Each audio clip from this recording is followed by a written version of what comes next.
Hey, welcome. This is FA from BlackCurrent, and I'm here with the legendary one and only Mr. Brian McKnight. Where is it? Oh, it's me. Ha! How you been finding London since you've been here? I love when you guys say that. I find it right here where I'm at, No, it's good. I'd love to come in summer, but it hasn't worked out the way these last two times. It's not that cold. I can think of colder places. Been to Switzerland, Really? Sweden, but I find the people in London to be very warm, very warm and very inviting and very. Every time I come back, it's better. Every single time. Have you enjoyed playing at the Jazz Cafe? You know what? I love this show. I love doing this show because it's me by myself. I get to really I get to tell the stories behind the song. This is a songwriter show, and I sort of prefaced that at the beginning. And the folks who came last time, they've all come back to see it again, to see how I put it on steroids now. I did my Lance Armstrong with this show, so it's just a lot of fun to do it, and it's great because the audience is involved. Yeah. And I think sometimes when I'm with the band, they're singing, but you can't really hear. Here, everybody's all part of the show. It's great. The Jazz Cafe is a very intimate Yes. venue. Now, you've been in the game for a while. You've done about 13, 14, 15 studio albums. 15's about to come. 15 about to come. And that is a milestone for anyone. How do you keep it fresh and stay motivated and inspired to continue to make music? I don't even think about it. I'm in a submarine, and every now and then I put up the periscope, get an idea where I'm at, then I get back in the submarine. That's pretty much how I work. And it's worked that way now for 21 years. 21 years. For everyone watching, 21 years. And we're still going. So the fact that I can show up and people still want to come and see me, it blows my mind every night. Yeah, so with R&B music nowadays, there's been a shift towards what I call R&D, which is like rhythm and dance music that people are doing. That's good. I keep telling people they should come up with another name, and I think that's the one they should use. R&B. And I see that you stay clear away from that. What's your opinion about the kind of new people say new R&B, but I don't think that's good. I don't really. I think that these kids need something too, and this is what they're doing. And I think it's great that they found their place in this whole thing. I can't necessarily do it because I'd be foolish too. Because I'm an old guy. I'm what's considered to be old school. People say we're gonna do an old school remix from the '90s. I'm like, yeah, that's me, old school. But I think that, and as you see tonight, there are people who want to hear this kind of music, and they're not all my age. So I marvel at the fact that there's these young people, 22, 25 years old, who want to hear this. And I think it's because they still want to love somebody, they still want to be loved in return.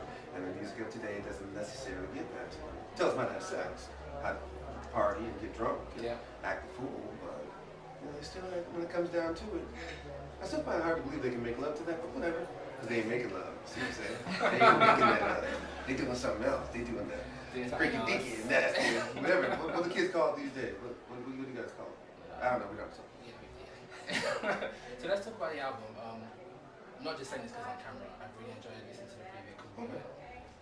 I don't know what they gave you, but thanks. No, I got to hear the whole album. Oh, you did? Yes, I did. Okay. And generally, that's my kind of music anyway. Right. So thank you for that. First of all, for putting music that's out there. What was your inspiration for this album? I live life, bro. I live life. Between the ladies I meet, the ladies I've left, the ones who left me, there's a whole record in there somewhere. And this record feels happy though. It feels happier than I'm in a different place now than I've been in a long time because I've decided that under no uncertain terms am I going to be in a relationship. Okay. I'm not. I'm just going to be Any honest. reason why? Well, because I'm not good at them. Okay. I'm not. So it's just better for me to sort of wait to find the person that has all the things on my checklist, as opposed to saying, well, she's got most of them and she's fine. So let me see if we can't. No, I'm not doing that. So have you seen any British ladies? Oh yeah, I've seen lots. I've seen a lot of them, but again, I'm not really rushing to be in a. I'm saying, let me put it this way, in a committed relationship. Okay, I didn't say I was celibate. What I said was I'm not getting committed, because you start committing to things and you're not committed, then it ends up being bad. That's true. And so with that, since your first single from the album, Sweeter, Right. I was just curious to find out how that single came about. I think at that moment, and this is what I tell people all the time. I don't make big, broad statements. The time when I wrote that song, that's exactly the way I felt at that moment. So you can take that to mean whatever you want it to mean. At that moment, that person was making my life real sweet. But, and so with the new album, I forgot to mention that More Than Words, because I don't know, because I heard it for the short period that I listened to it, and because it just reminded me a lot of the music that I'm kind of missing at the moment, right? That's out there and whatnot. And you know, with I would say with this particular album, what do you hope it does? I don't really look at it that way. This was what was inside of me, and I had an avenue to put it out so people can grab it for themselves. If there are some people who love it, fantastic. I'm happy. But it's out. It'll be out. That means I purged my system of it, because that's what I need. I can't have this all backed up inside of me. I have to get it out. So that's that's my release. Your release. Absolutely. Okay. And now this isn't I might say funny, but you hold a particular record for the most Grammy nominations. Yeah. Isn't that great? That's awesome. How do you feel in terms of that industry? Do you feel overlooked by that industry? Oh, no. Because you're talented anyway. Yeah, I think that what happens is life is about perception. And the perception is that having a Grammy Award is the highest honor that you can get. Yeah. But I would bet that most people who have sold a bunch of records, or people who haven't sold a bunch of records but have a Grammy, might turn that in for a couple of 100 million album sales. Yeah. Maybe. You know, the Grammy is given to you by the industry, which is great. It'd be great to get it. My brother's got 10 of them. Yeah. He's got 10. From Take Six. Yeah, from Take Six. My brother's got 10 of them. We talk all the time. I'm sure. I guarantee you he'd give up like 8 of them if they had sold 5 million one time. But I'm not, by no means am I denigrating the award itself. It is prestigious and it's great when the industry gives it to you, but it can get manipulated sometimes. It can. So at the moment, what is Mr. Brian McKnight listening to? What you listening to? I listen to the same records I've listened to for 40 years. I listen to Prince, I listen to Michael Jackson, Stevie Wonder, Marvin Gaye, and all 80s music. So, you know, the Police, and Phil Collins, and Kenny Loggins, and Cimbello, and freaking Shock the Monkey, Peter Gabriel. I was watching those videos the other day, man. I was in my room. I was in my drawers eating some Jello, just jumping around, doing my car. And I was kids. Oh man, I was loving it. That was music, man. It was at a time, you listen to every breath you take. Is there a better song ever written than that's? No, there's just not.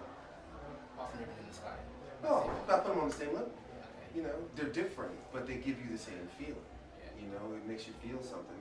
If we used to call it the goosebump test. Mm-hmm. Did it give me goosebumps? And it does. And music doesn't really do that anymore.